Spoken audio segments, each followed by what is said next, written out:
This is the Holy Gospel according to Mark, chapter 10. Glory to you, O Lord. Then James and John, the sons of Zebedee, came to him. "Teacher," they said, "we want you to do for us whatever we ask." "What do you want me to do for you?" he asked.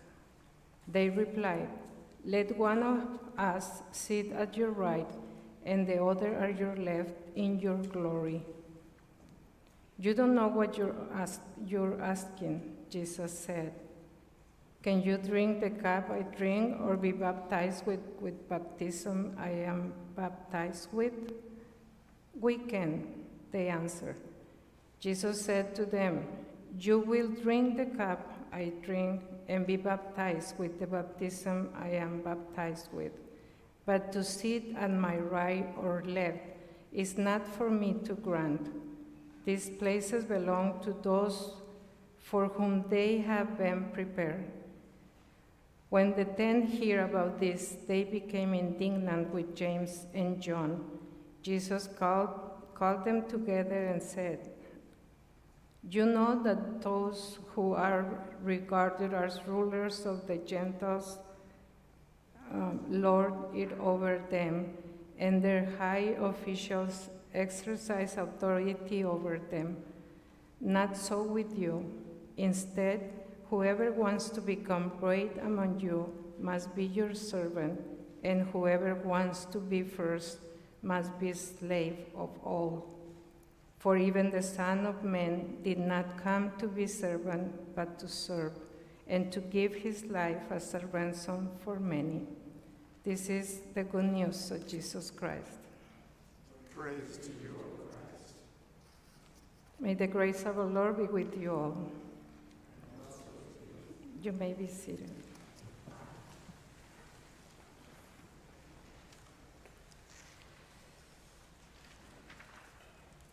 When the other 10 heard what James and John had asked of Jesus, they were angry. "Who do these two think they are?" The 10 disciples thought that what James and John wanted was to be great. For what they were asking of Jesus was that he would grant them that in his glorious kingdom, one should sit at his right hand and the other at his left. But what they were asking him was, "Jesus, we want to be close to you. We want to be as close to you as possible." For who does not want to be close to Jesus? Maybe they just wanted to be close to him. So they wanted glory and greatness, or not, maybe. That's what I think the 10 assume, and that's what many of us have assumed for years.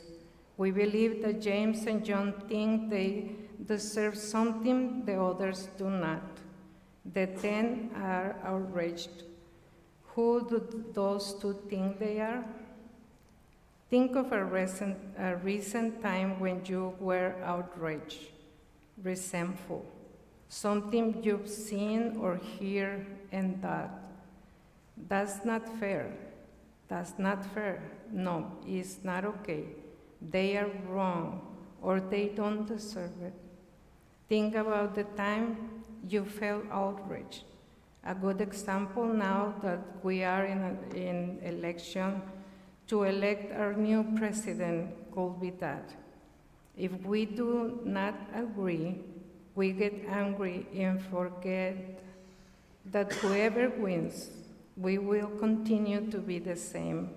We will continue to follow the same God who commanded us to love him above all things and to love our neighbor as ourselves.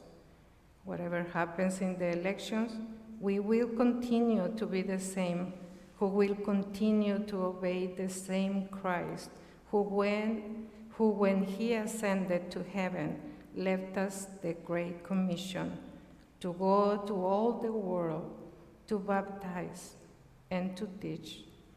It does not matter who is in the White House. Sisters and brothers, we will continue and we must continue to be the same Christians we have been, without wanting to be the most important, the greatest, the deserving, the worthy. So whoever wants to be great, to be honest, earnest, to be worthy, hey, even just to be close to him, doesn't get it by lording power over all other people, neither by judging others and deciding whether they deserve it or not, nor by confirming our own prejudices and making big assumptions, and we don't get to glory by being self-righteousness. For moments in the life of Jesus that we as Christians mark as the most glorious, and the curious thing is that who of them in particular are very vulnerable, bloody moments. We mark Jesus' birth, crucifixion, resurrection, and ascension as moments of great glory. His birth and execution were the most vulnerable, the most painful, the most drenched in blood and sweat, the most human. And who was there in his glory? At his birth, the common shepherds, the strangers, the working class, the common people, probably men and women.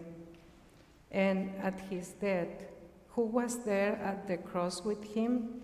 Women. The women at the floor of the cross, and to his left and right were common thieves. James and John were not there. The people there were without any status, the most unlikely people, those from whom glory has been prepared were there in this painful and vulnerable moment, supporting God himself with their love. We usually think of servitude in terms of who does the housework. My grandma, my mother's mother, was a servant in the town. She helped women, gave birth, cured people who were sick with natural herbs, and assisted the terminally ill. It can be said that she helped mothers to give birth and also the dying to free their bodies and return to the Creator. It is a holy work, full of the Spirit. Those from whom the place at the cross had been prepared were not doing household chores. They accompanied Jesus in his most difficult and vulnerable moments. Their work was not utilitarian, it was holy. What's more, is beyond imagination that God will allow human beings to minister to God himself. God did this at birth, and God did this at death. God put his own being in the care of human beings in the most vulnerable moments. God allows us to love him. God entrusted us with God's scariest moments. In fact, God did not regard divinity as something to be exploited, but instead humbled himself and assumed the role of man. God became man, and Jesus received the love of people like my grandmother, who accompanied him in his vulnerability and calls us to be servants of others too. It's not about who does the heavy lifting and who doesn't the task that no one wants to do. It's about being vulnerable with each other in letting others love us. It's about being the beloved community to love and to be loved. Wherever you feel yourself getting angry and saying, "That's not fair," pay attention. Something really powerful is happening. You're making assumptions about worth and greatness, and chances are you're missing out on vital information. Like James and John and the other 10, we will all have the opportunity to be servants and to be loved by servants like my grandmother in our most more vulnerable moments. Look for those moments because they are the most meaningful. They make the distractions of who got the job or who's doing the chores pale in comparison. When we're on the cusp of something big, there will be times when you will feel like a failure. It will feel like giving up. It will feel like the end, but it will be a glorious start. Remember the crucifixion. It felt certainly like the end of the endings. The women were there. The thieves were there. The beloved community was happening right under everyone's nose. This is also happening here, under our very noses. Be careful, because it might also capture your heart. Amen.